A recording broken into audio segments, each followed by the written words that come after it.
Olá, amigos do Sol Servidores Online, canal Sol Servidores Online, programa Plataforma Cívica.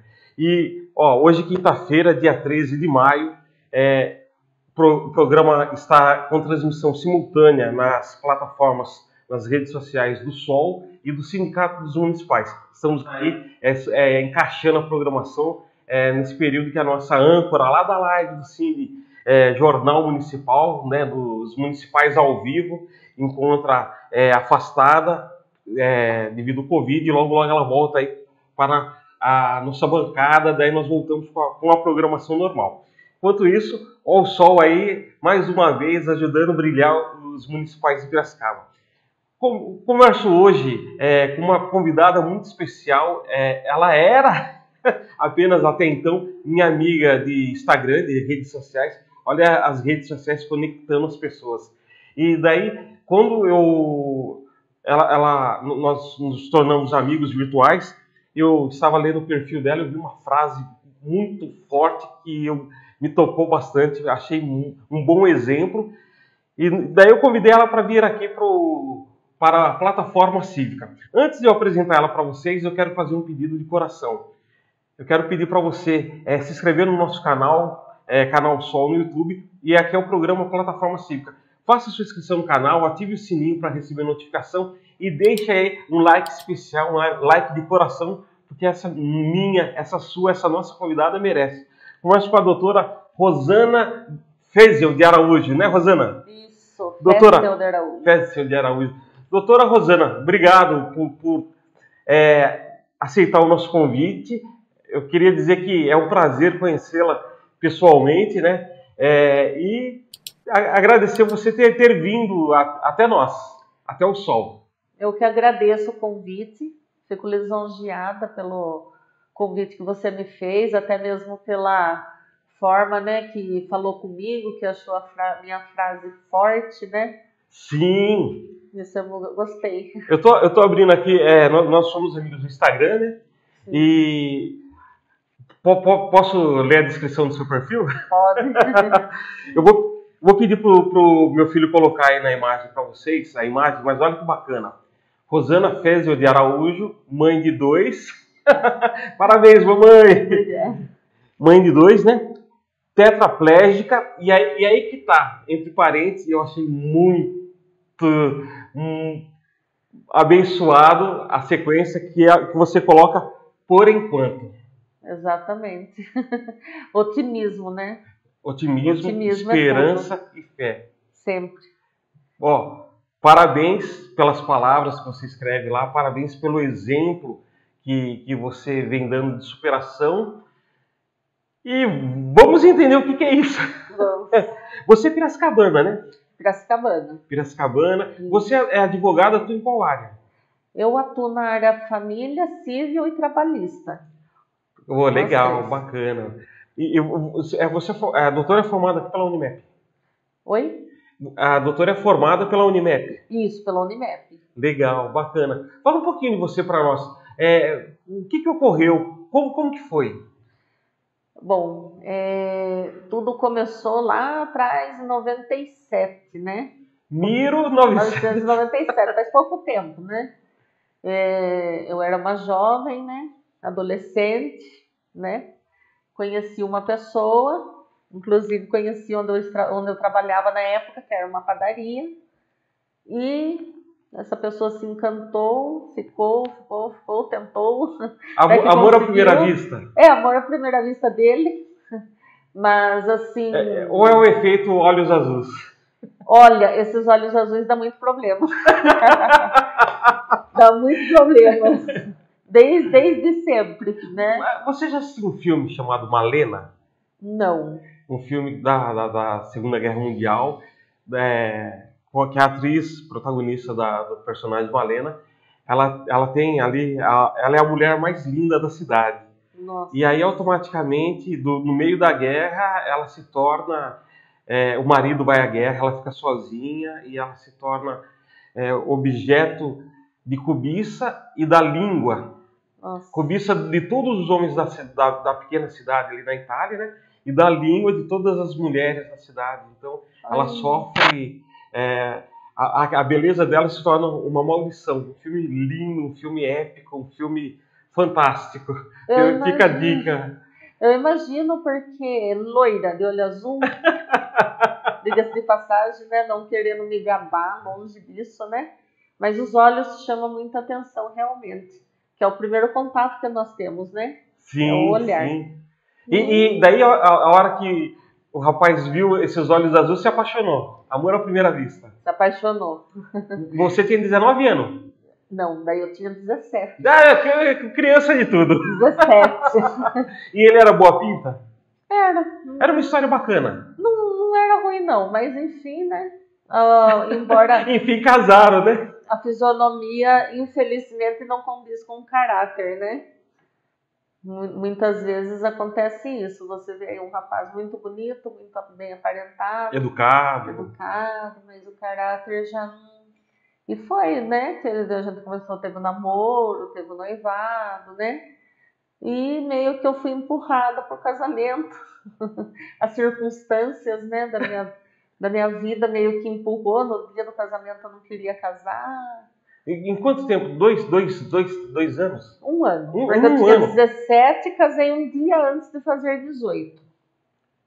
Né? Ele queria porque queria, tava gamado. Queria, né? E meu pai, o que acontece? Meu pai, na época, era aquelas pessoas bem do tempo antigo, né? Você não vai ficar namorando muito tempo, tá? Aquela coisa toda. Acho que já juntou vários fatores e acabamos, vamos casar. Sempre foi ciumento, sempre teve muitos ciúmes, né? Uns ciúmes assim, doentio, mas doentio mesmo. Né? Ele tinha ciúmes dos meus sobrinhos, tinha ciúmes da minha mãe, tinha ciúmes de tudo. Acho que até dos meus pensamentos, né? Que era o único lugar que não entrava. E foi que, depois que nós casamos, né, em setembro, estava indo tudo bem. Em janeiro, meu pai faleceu. Né? Quando meu pai faleceu, ele tinha muito respeito pelo meu pai. Ele mudou muito. Mudou muito. Você é filha única? Não, tenho 3 irmãos. Tenho uma irmã mais velha e tenho um irmão mais novo. Então, ele mudou completamente as atitudes comigo. Começou a ficar mais grosseiro, mais ciumento ainda, né? E quando a gente ia, principalmente quando ia em festas, alguma coisa assim, que ele bebia, tomava alguma bebida alcoólica, aí mudava completamente. Daí ficava pior, porque daí ele ficava agressivo, mas não agredia fisicamente, era verbalmente, era agressão psicológica, né? Xingava de tudo aqueles nomes lindos, né? Maravilhosos, né? Então, a gente chegava a separar, aí passava no outro dia, vinha, pedia desculpa, perdão. Passava o efeito no álcool. Passava o efeito, né? Vinha de joelho, chorava, né? Nunca mais. As pessoas vão ver muito isso, né? Aí você acabava ficando com dó, vamos dar uma chance, né? Vamos dar uma chance. E assim foi se estendendo. Até que chegou uma época que eu descobri que ele estava usando droga, né? Isso aí pra mim, não aceitei de forma nenhuma. Inclusive consegui arrumar uma clínica. Ele ficou um dia só nessa clínica, né? E só que assim, a condição era, você não vai ficar na clínica, só que eu vou ficar em cima de você. Vai ter que parar, né? Não aceitava esse tipo de coisa, vigiava 24 horas. Em setembro eu tinha feito 1 ano de casada, né? Só que ele não suportou a pressão. E ele largou de mim. Olha que interessante, né? Porque eu fiquei esperando, porque quando eu conversava com as pessoas falavam assim, não largue dele. Porque se você largar, ele vai ficar no seu pé. Continue agindo do jeito que você está agindo, que ele não vai suportar, né? Porque é usuário de droga, daqui a pouco ele larga. E foi o que eu fiz. Fiquei suportando, né? Até que ele largou de mim. Ele largou de mim em uma terça-feira. Foi aquele alívio, aquela felicidade. Me livrei. Nossa, tava numa alegria, paz, né? Vida que segue. Foi assim, terça, quarta, na quinta-feira ele apareceu. Apareceu como se fosse um anjo. Não dá certo mesmo, o jeito é a gente terminar. Minha mãe sempre perto, né? Minha mãe falava assim, olha, façam tudo numa boa, conversem numa boa. Quem sabe amanhã ou depois vocês voltam, né? vocês viram amigos. Aí ele falou assim, tá bom então. Eu falei, então, por favor, busca as coisas que você tirou da casa lá, que era minha, me devolve. Tá bom. Ele saiu. Quando ele retornou, ele falou pra minha mãe, ele tinha uma influência com a minha mãe, né? Sua mãe gostava dele? Gostava, e minha mãe ficava com dó, porque a minha mãe achava, casado de novo, né? E quando ele chegou, ele estava na calçada lá da minha casa, e eu no quarto, eu ouvi ele falando com a minha mãe, né? Que me amava, que era coisa que sempre ouvia, né? Qual era a idade dele? Na época, eu tinha feito 19 e ele tinha 25. Não era tão velho, né? Daí a hora que eu ouvi aquilo, eu fiquei enlouquecida. Eu falei, nossa, vai começar tudo de novo, né? Já aconteceu isso várias vezes. Conheço esse filme, né? Conheço. Daí eu saí pra fora, assim, enlouquecida. Daí eu falava assim, não, eu não volto, eu te odeio, eu tenho nojo, você não vai pôr a mão em mim. Mas assim, não nesse tom, né? 10 vezes mais. E eu acho que ele percebeu. Ele falou, dessa vez não vai ter volta. Né? Dessa vez não vai ter volta. Isso era de manhã. O que ele fez? Ele passou o dia todo procurando uma arma. Ele conseguiu. O que ele fez? Um mês antes que eu tinha feito 19 anos, ele tinha me dado um aparelho de som. Esse aparelho de som ele queria ficar para ele. Ele ficou e foi o que ele trocou em troco da arma. Era uma arminha pequenininha, 22. Quando foi à noite, eu estava na minha casa, minha avó morava na frente, eu estava com a minha mãe no fundo. Ele chegou lá, minha avó na frente, minha mãe falou, viu, conversa numa boa, né? Ele gosta de você. Ele te ama. Não, minha mãe falando para ele quando ele chegou, e eu estava dentro da casa. E eu lá com os meus sobrinhos lá dentro, o que ele fez? Ele entrou, eu estava de costa e atirou. Né? Ele deu o primeiro tiro, pegou na minha nádega, e o segundo tiro pegou na altura do ombro, que ela andou, porque a 22 ela anda até parar, né? E parou na minha coluna.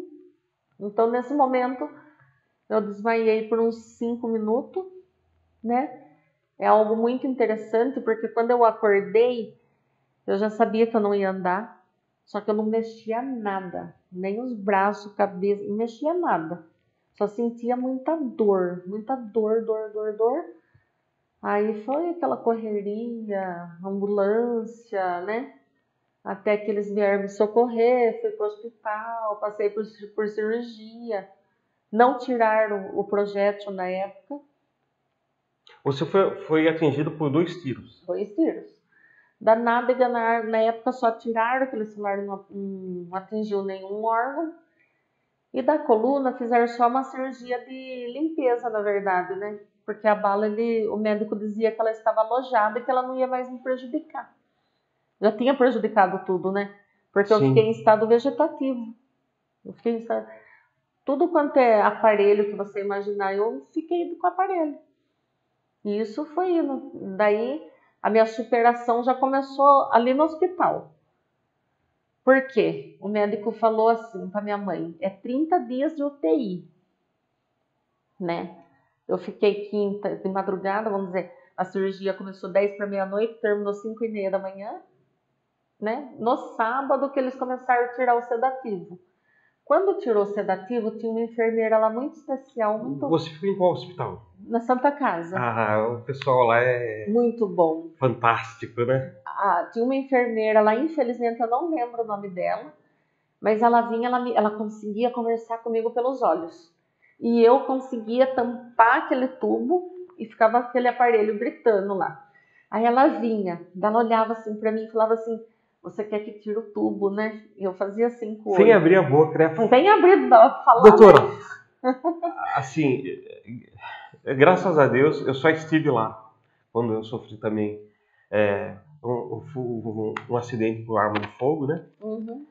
Mas, assim, o tratamento humanitário, humano, a forma que eles tratam o paciente, tratando por nome, não era moço, não era moça, Rosana, William, eu estranhava que eles me chamavam de William, ninguém me chama de William, né? Olha. Mas eu me sentia William Sim. quando eu estive. Eu não sou um doente, né? Que estou ali na cama, eu não né? sou um moço, né? Um moço. Sim. William não me conhece, né? Então, não, a forma humanitária da Santa Casa, se tem um bom exemplo que a Santa Casa, eu estou falando de Santa Casa porque é o local onde eu estive. Quero Sim. eu crer, acreditar que os demais hospitais da cidade, seja privado, público, regional, municipal, tenham esse mesmo tratamento humanitário.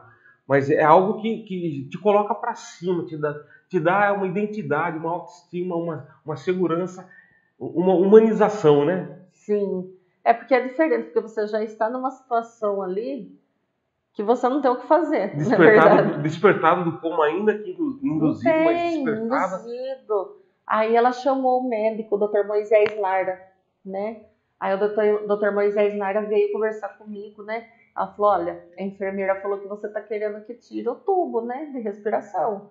Só que eu quero te explicar, a gente vai tirar. Se fizer o teste e você não respirar, a gente vai ter que fazer o tráqueo, né? Daí ele explicou que abria, né? Deixa o tubo. Não, fiz que tire. Mandei tirar. Aí eles tiraram, porque assim, a expectativa, na verdade, o que era que eles passaram para minha família? Eles não sabiam se eu ia falar. Andar já sabia que não ia andar. Mas eles não sabiam se eu ia conseguir falar, se eu ia enxergar, não sabia nada. Criança de tudo, né? Porque a lesão foi muito alta, C7, né? Muito alta. Aí ele tirou, eles tiram, faz aqueles testes, né? Nossa, fiquei ótima, era no sábado isso. Aí minha mãe chegou para me visitar, porque até então minha mãe não tinha me visto. Porque quando aconteceu, lógico, ela ficou lá, ela caiu no chão, não conseguia levantar. E minhas tias só que iam falando para ela, ó, ela tá assim, né? Então quando ela chegou, ela achou o quê? Que ia me encontrar entubada, né? E ela chegou assim, oi mãe, o médico falou que acho que eu vou amanhã pro quarto. Nossa, ela começou a chorar e tal. Aí ela contou que quando ela saiu, ela falou assim pra minha amiga que foi junto. Coitada, né? Ela tá achando que vai amanhã, mas o médico já falou que é 30 dias de UTI. 30 dias. No domingo ele mandou pro quarto. Então foi muito rápido. Aí eu fui pro quarto, daí minha mãe foi de acompanhante, né? E foi todo aquele processo. Eu fiquei 23 dias lá internada. Aí quando eu tive alta, começou um problema assim. Deixa eu fazer uma pergunta. Pode fazer. Vocês tinham filhos? Chegaram a ter filhos? Não. Só tenho os filhos agora, né? Com 10 e com 2 anos. Legal. A gente já chega aí. Vamos voltar. Aí chegamos lá, era para ter alta, só que ao mesmo tempo que acontecia, eu tinha febre emocional. Então tinha febre, os doutores, vai exame de urina, exame de sangue, faz radiografia para descobrir o que tinha. Não dava nada. O médico chegava, amanhã você vai ter alta. Era a mesma situação. Aí tinha uma enfermeira pegando um A hora que você acordou do coma e recebeu a notícia. É muito interessante. Ou você né? perguntou, viu, eu não tô conseguindo mexer e tal. Como que foi? Não, quando aconteceu que eu acordei, lá na minha casa ainda, eu acordei e na minha mente já veio assim, na sua casa? Não vou andar. Não, já veio assim na minha cabeça, não vou andar. E você se recorda do socorro chegando, da ambulância, tudo? Sim, porque o que eles fizeram? Eles me pegaram com a ambulância, me levaram no pronto-socorro do Piracicamirim, primeiro, para olhar atrás lá como que tava, para ver se tinha alguma coisa que poderia ser feita. Aí que eu fui para Santa Casa. Quando eu cheguei na Santa Casa, daí eles fizeram a tomografia, né, para saber o que estava acontecendo. O médico falou pro meu tio, inclusive, que eu estava começando a entrar em coma.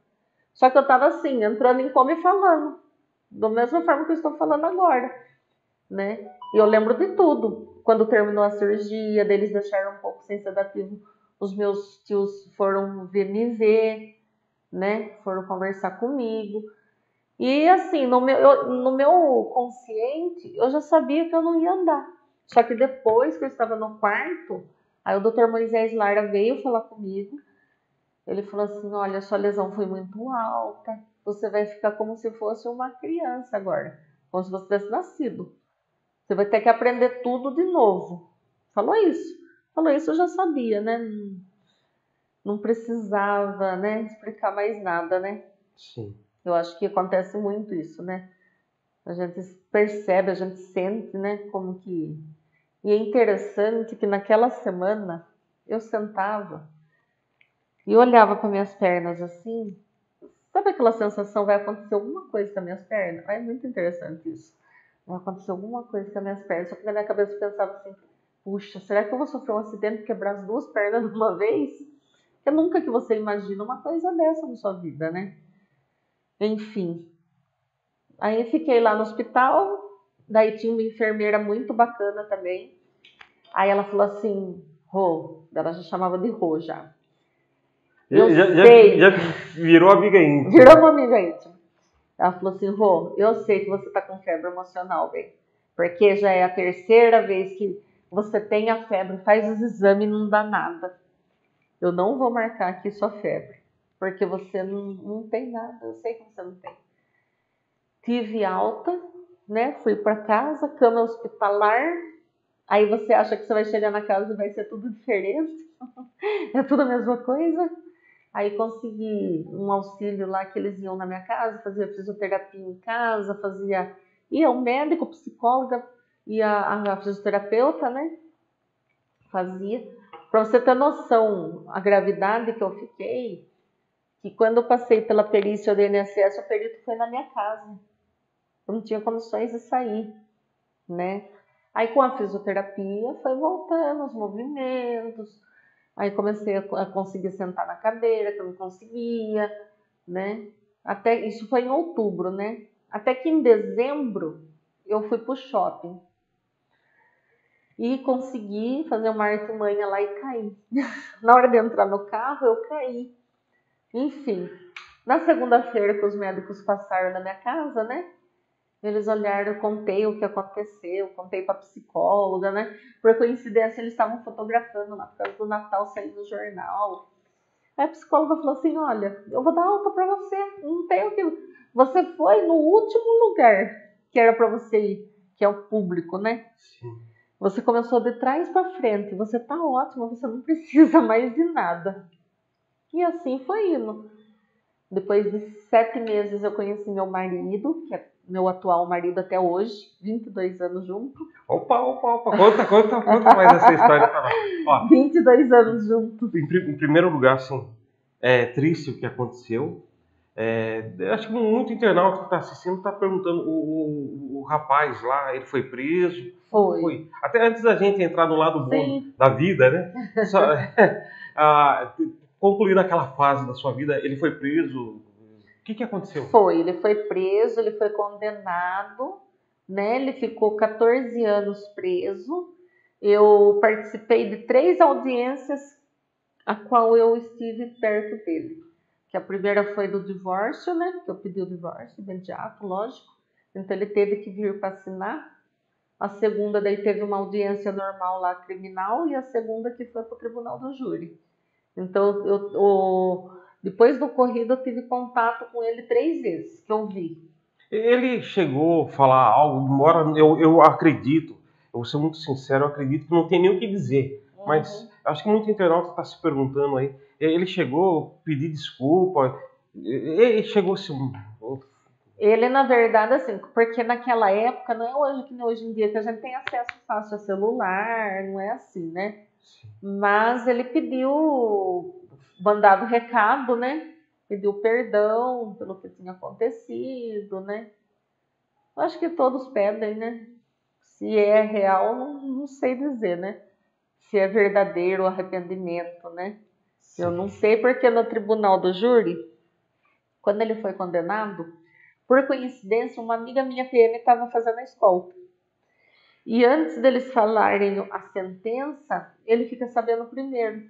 Sim. Ele fica lá numa salinha, lá numa jaulinha lá. O próprio advogado já o instrui, Sim, né? vai lá e conta. Aí minha amiga, acho que ele aproveitou também que era minha amiga, né? Ele sabia que ela estava ali, né? Então ela chegou, ele foi informado e ele falou na maior frieza. Ele falou assim, não tem problema, porque daí assim, a condenação seria 16, né? Eu fico 16 anos preso, mas ela também nunca mais sai da cadeira de roda. Então, assim, é forte, né? E ele já estava um tempo preso. Então, por isso que eu falo, pediu perdão? Pediu. Se houve um arrependimento real, eu não posso dizer que é só ele que pode saber, né? Eu perdoei, né? Eu perdoei. Por quê? As pessoas, elas ficam indignadas comigo. Mas eu falo, eu perdoei desde o início, porque senão a trajetória da minha vida ia ser diferente. Se eu não perdoasse, eu ia ficar fazendo o quê? Atrás de vingança, né? Proposta de pessoas que vieram a mim. Quer que eu mate? Não, sabe, na cadeia? Veio muito. Eu falei, não. É revoltante isso, uma menina nova, de 19 anos. Assim, hoje eu posso falar, até pela minha idade, com todo respeito, criança de tudo, né? E você muda toda a sua vida, porque eu comentei até inclusive com a minha manicure esses dias. Eu falei, ontem por coincidência, eu falei para ela, olha, eu tinha 19 anos, eu estava em dúvida se eu ia fazer um curso de costureira ou um curso de cabeleireira. O que fazer da vida aos 19 até anos? brinquei com ela, eu falei, lógico, meu sonho era medicina. Só que minhas condições não davam, então eu tinha que ir na época, condições financeiras, né? Isso, não tinha condições financeiras, né? Para fazer um curso de medicina. Meu sonho sempre foi ser médica, né? Mas então eu tinha que andar conforme a música, né? De doutora a doutora. Virei doutora, né? Mas assim, daí eu fui e o que eu tive que fazer? Mudar tudo. Porque eu tive um período que eu fui na ACD e lá a psicóloga, ela conversava muito comigo. Então ela falava assim, você não quer trabalhar? Eu falava, não. Né? Então eu tive aquele período não é de isolamento, vamos dizer assim.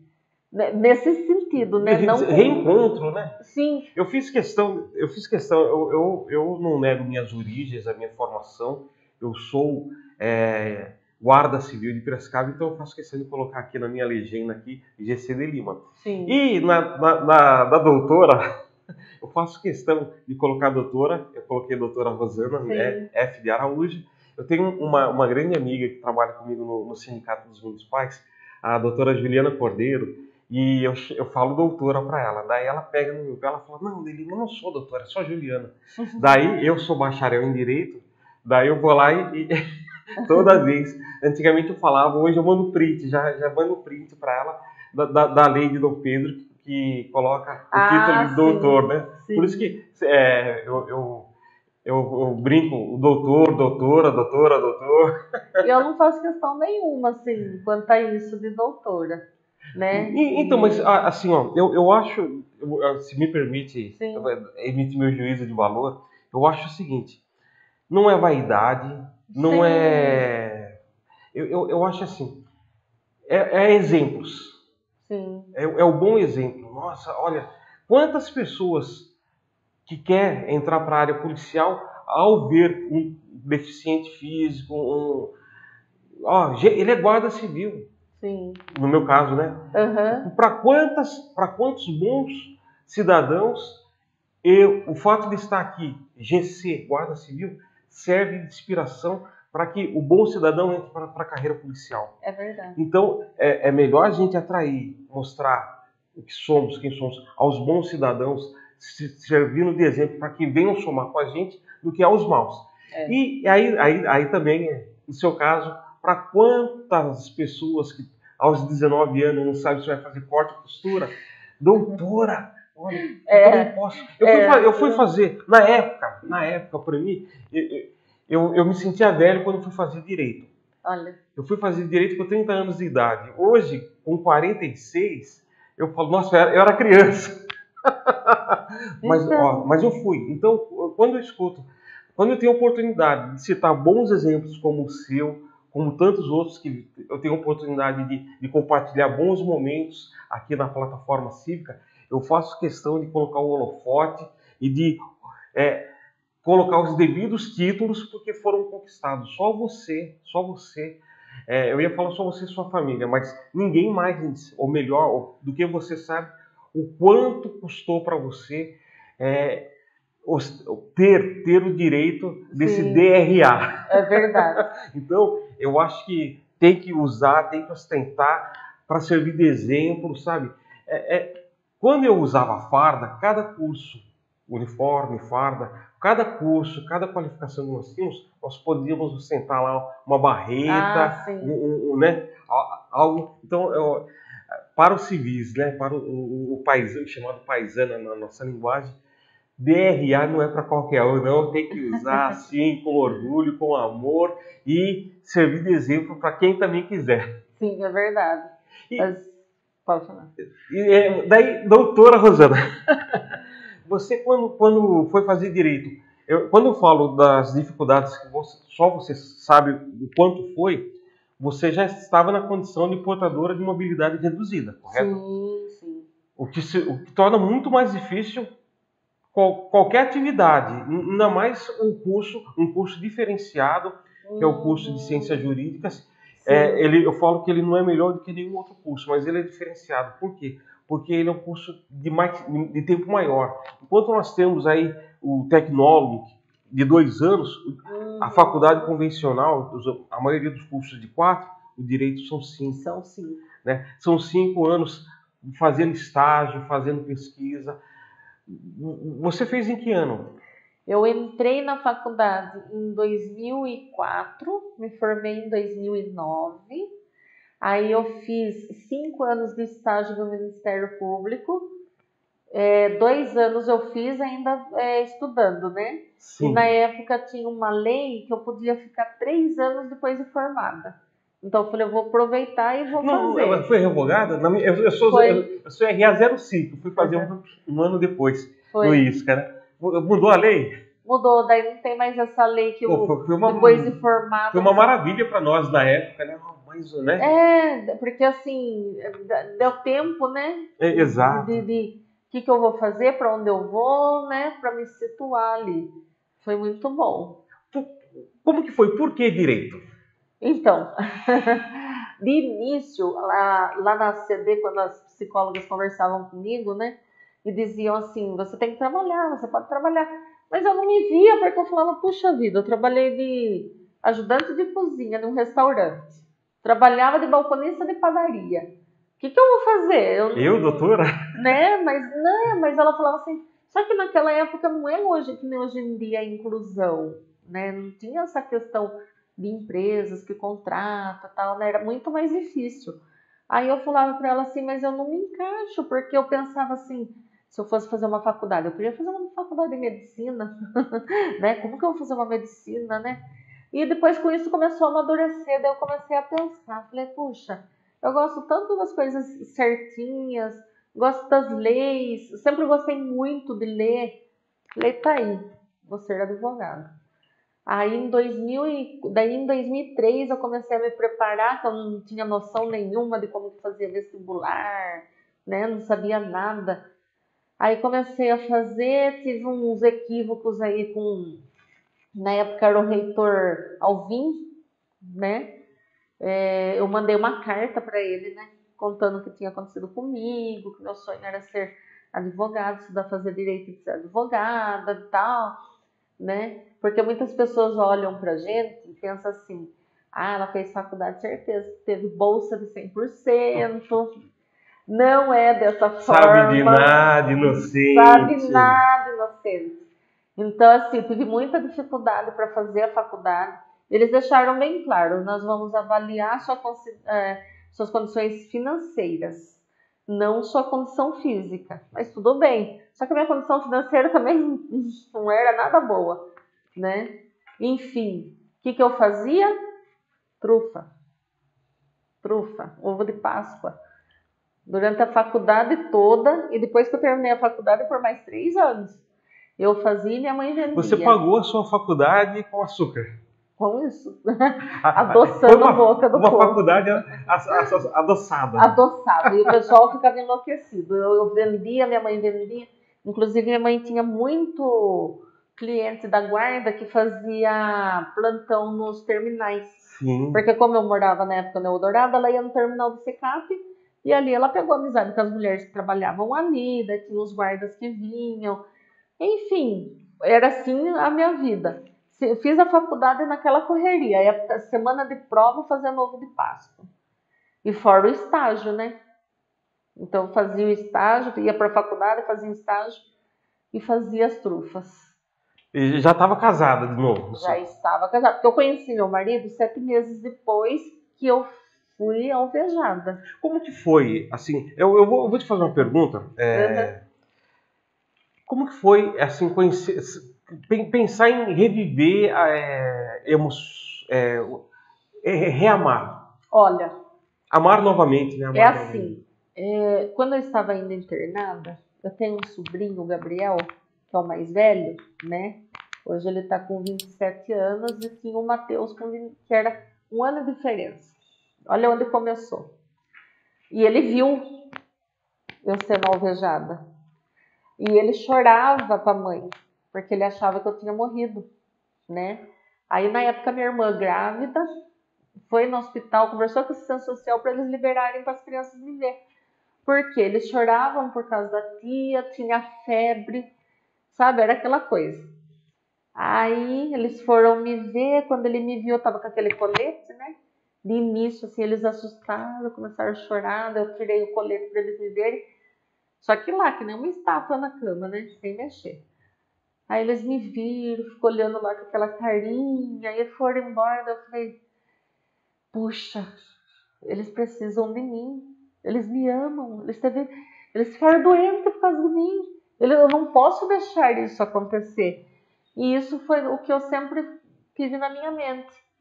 Já chega o que aconteceu comigo, ninguém mais precisa sofrer por mim, né? E isso foi até que quando eu tive alta, né? Teve uma frase que ele falou que marcou muito.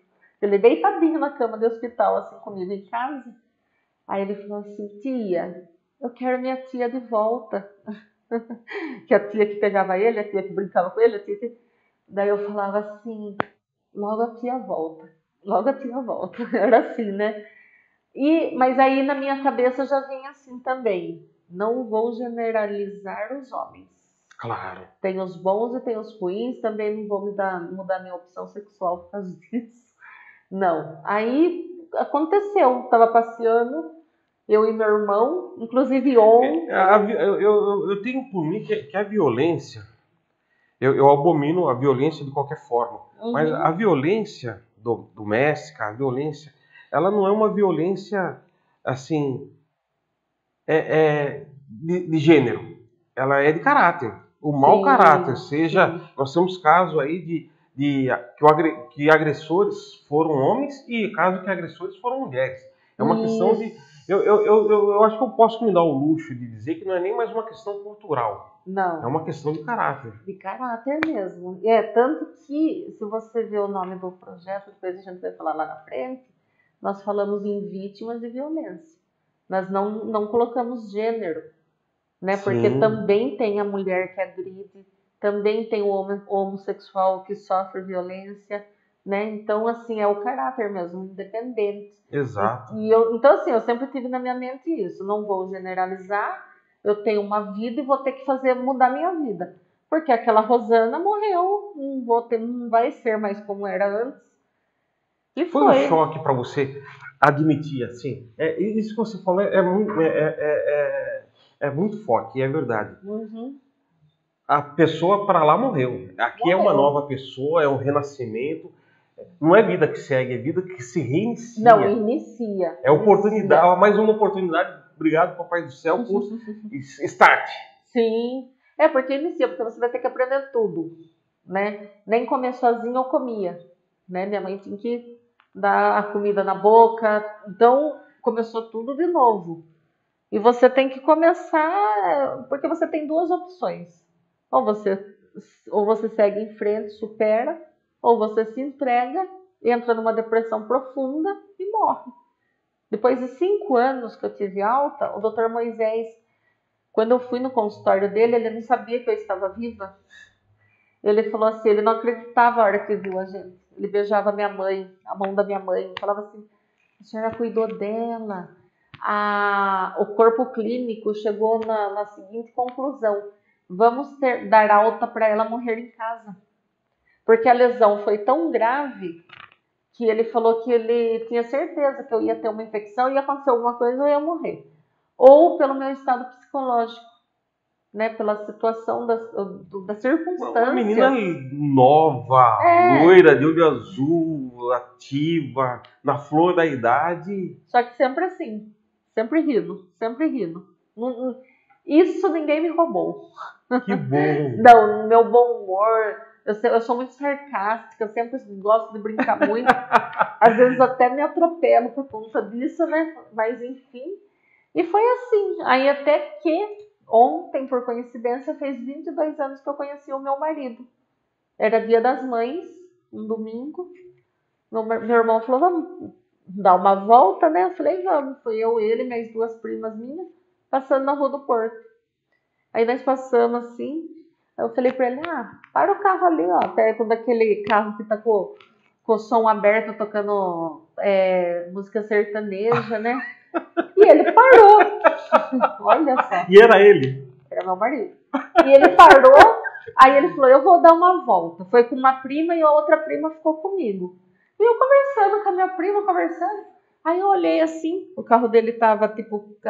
Você lembra que música era? Não lembro, era aquelas músicas antigas lá do sertanejo. Eu sei que eu olhei, ele tava do outro lado do carro, assim, com o braço em cima do capô, né? E ofereceu, assim, cerveja pra mim, eu fiz que não, voltei. Aí eu falei pra minha prima assim, ele quer conversar. Eu vou virar de novo, ele vai oferecer de novo e eu vou aceitar, fique vendo. Aí ela, você vai ter coragem? Eu falei, vou, fique vendo o que vai acontecer. E tava ele com os amigos. Mas espera aí, ela perguntou, você vai ter coragem? Coragem do quê, assim, por quê? Você vai ter coragem de conversar com ele? Sabe, assim, pela condição? Pela condição, porque eu tava assim no carro, você imagina. Porque assim, quando aconteceu isso comigo, eu tava mais gordinha, na época eu emagreci, eu tava magrinha, sim. Eu tava de sonda, eu tava naquela situação. Aí virei, eu sabia que ele ia fazer isso de novo, né? Fez, eu aceitei, insistiu. Aí ele veio no carro, eu fiquei lá com a latinha na mão, nem bebi, né? Fiquei lá com a latinha na mão. E ele conversando. Aí eu contei pra ele. Ele não deu aquele fora, desce aí, vamos dar uma volta? Não, parece que sabia. Aí eu comecei a contar pra ele o que tinha acontecido. Daí ele falou assim, eu lembro quando aconteceu, né? Eu ia perguntar isso, quando você contou, qual foi a reação, assim? Não, ele ficou bem assim, tranquilo. Daí ele falou assim, eu lembro quando aconteceu. Eu falei, então, foi isso, né? Aí passou, Fui eu, sou eu. Aí ele falou assim, vamos subir na Carlos Botelho? Falei, vamos. Meu irmão tá chegando, você vai na frente de carro, eu vou atrás. Aí meu irmão chegou, ele falou assim pro meu irmão, oi. Por coincidência, eu conhecia os amigos dele e conhecia o irmão dele, só não conhecia ele. Viu? E isso é Piracicaba. O irmão dele, inclusive, estudou comigo. Aí ele falou assim pro meu irmão assim, vamos na Carlos Botelho? E meu irmão falou, vamos, mas eu quero pôr a sua irmã no carro. Aí eu olhei assim pro meu irmão e falei assim, não, se for pegar eu, vai ter que pôr pegar eu no colo, de jeito nenhum, não quero. Você me ajuda? Os dois assim, conversando fora do carro e eu dentro do carro. Ô meu irmão, opa, vira o carro aí, a gente já põe ela aí dentro. Eu falei, Ronaldo, olha o que você está fazendo. Ele virou o carro. Rô, vai com ele. Foi amor à primeira vista de novo. Segundo. Mas aí foi recíproco, né? Aí ele pegou, os dois me pegaram, né? Depois no carro dele. Como você sentiu assim? Cara, que quando eu tô... é assim, um êxtase. Porque assim, é uma vergonha misturada, porque como eu sou muito risonha, muito brincalhona, aí... Qual é o seu signo? Virgem. Você é a primeira virginiana não tímida que eu conheço. Não sou nem um pouco, mas é que essa timidez eu guardo. Lá dentro tá assim. É a autodefesa, né? Aí entramos no carro e eu morrendo de vergonha, com aquela sonda pendurada. E fomos lá para Carlos Botelho, chegou lá, daí o irmão dele, que o irmão dele conheceu minha atual cunhada há uma semana antes. E elas daí estavam juntos, né? Aí paramos lá no Carlos Botelho, ficamos conversando e tal. Aí ele falou assim, eu vou buscar uma coisa para você beber. Você conhece a marula? Eu falei, não, nunca ouvi falar. Então experimenta. Daí eu experimentei, aí ele ficou conversando, aí ele falou assim para mim, posso fazer uma loucura? Daí eu falei, pode, já sabia o que era, né? Aí ele veio e me beijou. Beijou, né? Aí fomos embora, ele me levou até na minha casa. Só que para mim, aquilo ali era uma amizade. Eu não... Ele falou, posso voltar aqui amanhã? Eu falei, pode. E ele voltou, mas eu não tinha assim aquele pensamento, vou namorar ele, não tinha pensamento de nada. Aí ele voltou na segunda, ele tinha comentado que tinha largado da noiva de 5 anos, diga-se de passagem que ele mentiu, que fazia já uns 3, 4 meses, tinha largado naquele dia. Poderosa, hein? Poderosa. Só que aí eu falava assim, você não volta com ela? Nossa, 5 anos, né? Uma vida toda. Ele falava assim, não tem mais jeito. E assim foi. Ele, naquela semana ele ficou, não apareceu. Para mim foi a coisa mais normal do mundo. Depois de repente apareceu e começou a vir na minha casa. Todo final de semana começou a vir 22 anos. E assim se vão 22 anos de... 22 anos ele me aguentando. Insistência. Legal.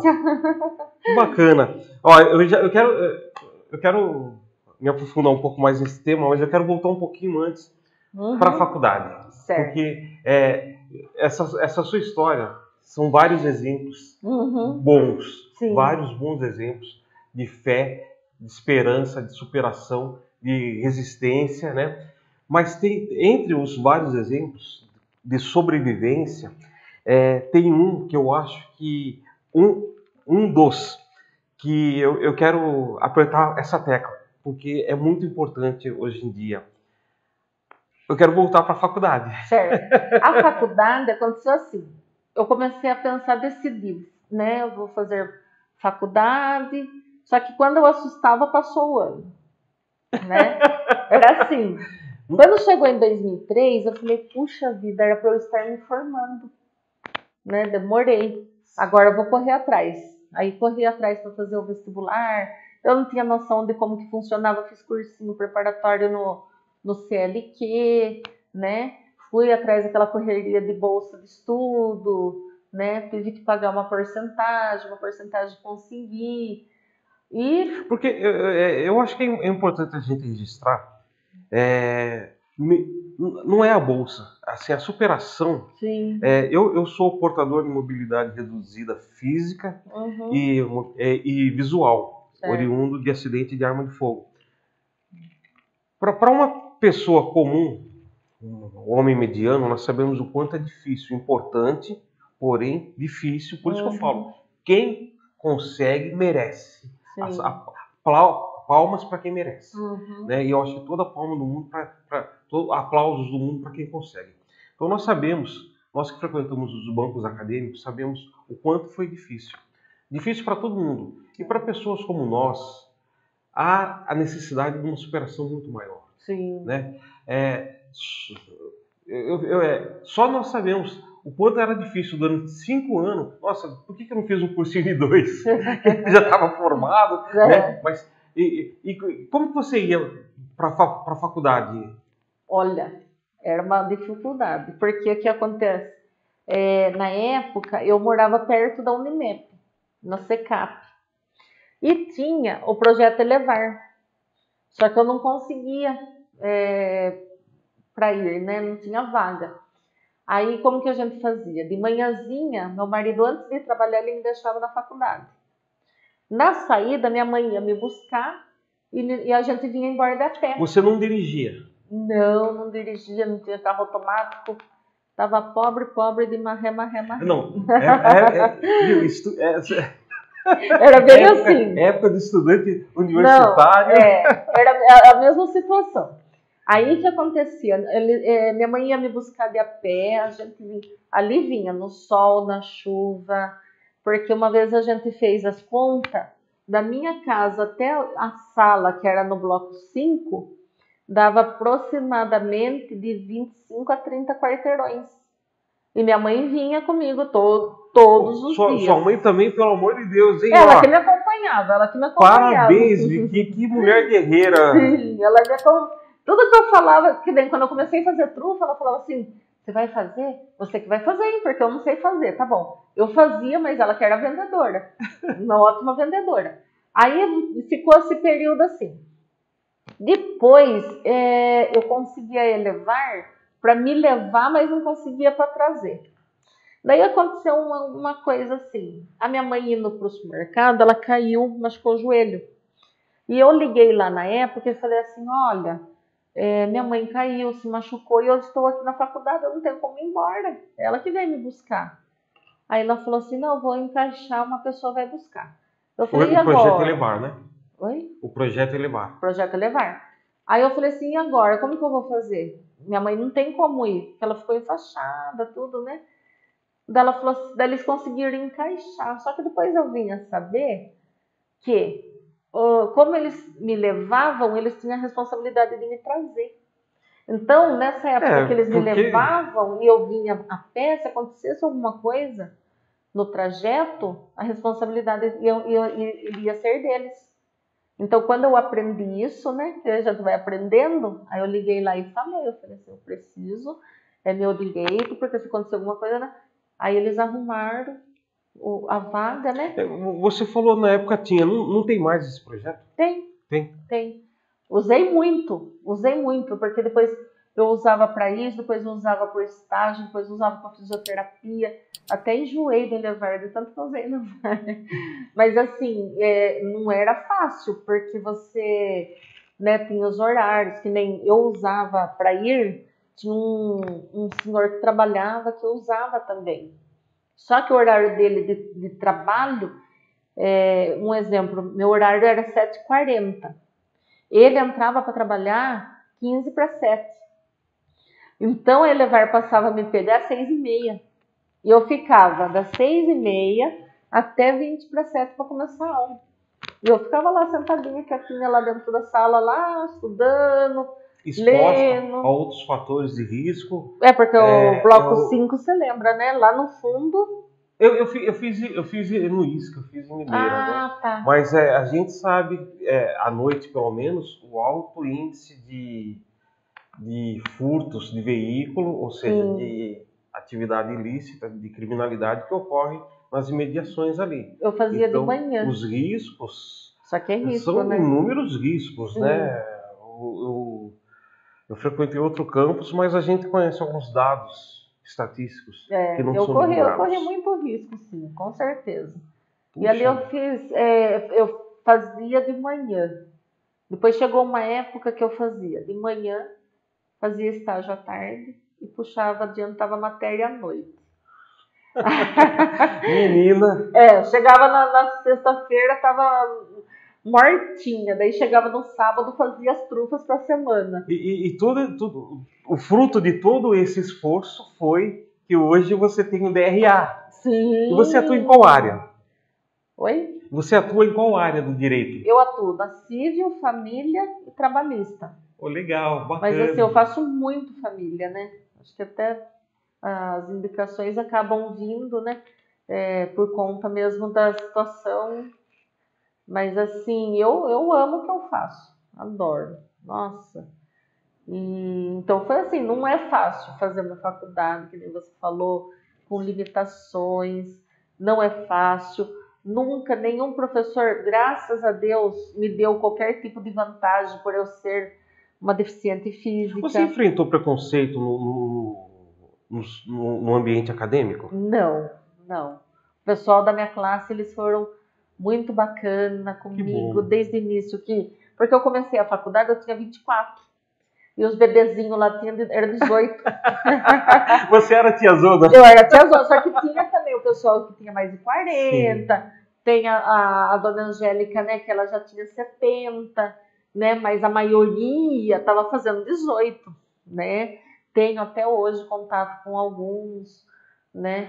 Eu tive uma certa resistência quando eu puxei matéria à noite, né?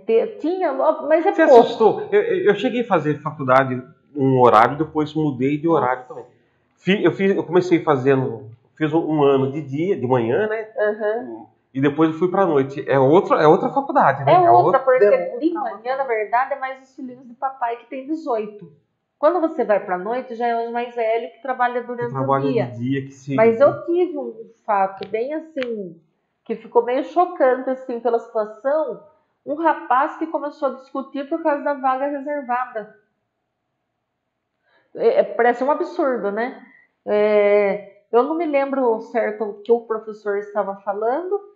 Eu sei que ele começou a reclamar que onde que já se viu ele chegar, ele também queria uma vaga próximo da porta da entrada da faculdade. Porque só os deficientes que tinham aquela vaga. E ele foi falando, aquilo foi me enfurecendo, acho que eu devo ter ficado bem vermelha, né? Aí eu dei um grito no meio da sala com 80 alunos, né? Dei um grito, eu falei assim, é fácil, vem aqui, eu não te dou um tiro no meio da costa, você fica deficiente brava? e você usa a vaga para você. Você acha que eu gosto de usar essa vaga? Você acha que eu uso por prazer? Não, já aconteceu de eu chegar aqui e minha vaga está também, né, ocupada e eu parar em outro lugar. Para mim não faz diferença isso aí não. Mas se você faz tanta questão da vaga, a gente dá um jeito de você ser usuário da vaga. Até hoje não olha na minha cara. Deficiente social, né? Eu falo que a pessoa sadia fisicamente, que ocupa uma vaga de deficiente físico, então, é um deficiente social, para não falar mental. Né? Rosana, eu lembro quando fui tirar, assim que aconteceu isso comigo, eu fui tirar minha habilitação especial, eu precisei fazer em Campinas, na época não tinha aqui em Piracicaba. Você chegou a fazer aqui ou teve para fora? Não, fiz aqui. Fiz aqui. Foi em 2009, né? Para eu ir em Campinas ficava muito difícil. É que na época não tinha aqui na cidade. Não tinha, né? Daí eu sempre tive muita vontade, mas eu não tinha condições de ir, voltar, porque meu marido trabalhava, não tinha como me levar. Aí quando surgiu aqui, nossa, em 2009, foi eu lembro, eu fiquei muito contente, embora eu não precisei usar aqui, né, só para renovação, mas eu fiquei muito contente porque eu senti na pele o que era ter que ir para Campinas, os gastos, sabe? Mas como que foi você tirar sua habilitação? Eu tô perguntando, infelizmente nosso tempo tá estourando, então vou ter que ser muito rápido. A hora que eu fui te receber, eu tô aqui no Estúdio Alvo, você tá em 2, mas quando você falou, eu falei, chegando aqui no sol, me avisa que eu vou te receber lá no pátio, né? E a hora que eu vi você dirigindo, eu fiquei muito contente. Eu fiquei feliz, de verdade, não fiquei contente não, fiquei muito feliz em ver você dirigindo. E como que foi pegar o carro? Você dirigia antes? Não, dirigia, só que foi assim, eu sabia dirigir, mas não era habilitada, né? Não tinha dado tempo ainda, né? Então eu sempre tive esse desejo de dirigir. Nossa, para mim foi assim uma liberdade. Você aprender a dirigir, coincidiu que eu tirei minha habilitação e deu certo de eu comprar um carro. Então assim, que nem o mês de fevereiro, eu fui até a Praia Grande dirigindo. Que legal! Tudo. Vou para Campinas, onde me mandar eu vou. Hoje ninguém mais te segura. Não, ninguém segura. Eu dirijo para tudo quanto é lugar, eu até incentivo, eu falo, olha, porque às vezes tem pessoas que nem têm nenhum tipo de deficiência, tem medo, tem vontade, tem medo. Eu falo, viu, aprenda, porque é uma liberdade. Vamos dizer assim, de tudo que eu faço na minha vida, é só a hora que eu tô dirigindo que eu tô tomando conta a rédea dela, né? Porque é asas da liberdade. É asas da liberdade. Nossa, é bom demais dirigir. Eu adoro. Até queria, na verdade, ter uma caminhonete daquela bem autona, assim, para eu ficar bem no alto. Ó, quer uma dica? Não faça isso. Eu fiz. Vicia. Caminhonete é viciante. Eu já tô pensando. Quando eu precisei ter carro, eu não me adaptava a carro nenhum. Nenhum carro servia. tinha carro zero, tá uma... A caminhonete. Não serve, não presta, o carro... Eu inventava problema, fazia de tudo para não dirigir o carro. Não voltei a me adaptar com o carro. Mas eu dirigi Custou. Caminhonete é uma delícia. Olha, eu já dirigi. Porque, falar a verdade, se dá um Fusca para mim ter adaptado, eu dirijo. Mas eu já dirigi Agora eu não lembro o nome da caminhonete que meu marido tinha comprado. É uma delícia, não é? Não, viu? Você ficar no alto, eu falo para ele, eu gosto de carro alto. É que a gente, às vezes, você tem que adaptar, como fala? Pensar no câmbio, né? Sim. Na verdade, quem tem carro automático sabe como que é. Então, o Honda é um dos melhores, né? Mas assim, ainda eu chego lá na Hilux. Aí fala pra você, daí nem segura. Bem, chega assim. Doutora Rosana, infelizmente já passou de 1 hora. Olha, eu tenho um monte de coisa que eu queria perguntar. Eu queria perguntar sobre as suas crianças, sobre o seu marido, né? Sobre você faz parte de algumas comissões importantes da Ordem dos Advogados do Brasil. Uhum. E infelizmente o nosso tempo está estourando. Eu quero te agradecer pelo bom exemplo que você é, esse exemplo de superação, de fé, de esperança. E antes de eu passar para você fazer suas conclusões, eu queria te fazer uma pergunta. Tá. Qual a sua religião? Eu sou da Igreja dos Santos dos Últimos Dias, conhecida como Mormon, né? A maioria das pessoas conhece como Mormon. Legal, parabéns mesmo por esse exemplo de resistência, de sobrevivência. Eu espero uma breve oportunidade tê-la novamente aqui no Sol para a gente conversar muito mais. Eu sei que você tem boas histórias para contar, para compartilhar com a gente, tá bom? Eu queria pedir para que você fizesse suas considerações. Certo. Primeiramente, gostaria de agradecer mais uma vez pela oportunidade, né? Para mim é sempre um privilégio poder falar sobre o assunto e, de certa forma, ajudar outras pessoas, né? O recado que eu poderia deixar, né, para essas mulheres aí, né, que sofrem tanto, mas também não só as mulheres, como nós já falamos antes, né, que tem homens, tem mulheres, tem, né, que tenha sempre fé, né, tenha fé, tenha força de vontade, né, nossa vida é uma só, ela não vai voltar. Não adianta ficar pensando no passado, né? E que nós possamos fazer o melhor para o nosso próximo, o melhor para a nossa família, o melhor para nós mesmos, né? Quando nós estamos... Tem até uma frase, né, muito bonita que eu acho, que fala que quando estamos a serviço do nosso próximo, estamos a serviço do nosso Deus. E isso é uma realidade, né? Como que nós ficamos... nos sentimos bem quando fazemos o bem também, né? E é isso que eu gostaria de falar. Eu agradeço mais uma vez, mando um beijo aí para todo mundo, principalmente para meus filhos, Maria Eduarda, de 10 anos, e o João Neto, de 2 anos. E para o meu marido, né? Não posso deixar de... Qual que é o nome dele? Neumar. Neumar, parabéns, meu irmão. Tá nítido, claro, transparente aí. Que foi paixão, amor à primeira vista. Amor à primeira vista. Moleque insistente, persistente. Parabéns. Deixa um like aí pra Rosana, deixa um like pra nós. Obrigado, Neumar, né? Isso, Neumar. Maravilha. Obrigado, doutora Rosana, pela presença aqui no Sol, canal Sol do YouTube, programa Plataforma Cívica. Obrigado a você, Piracicaba, que nos acompanha. Obrigado pelo like que você nos prestigia. Obrigado por seguir o nosso canal, por prestigiar o nosso trabalho. Obrigado, meu Deus!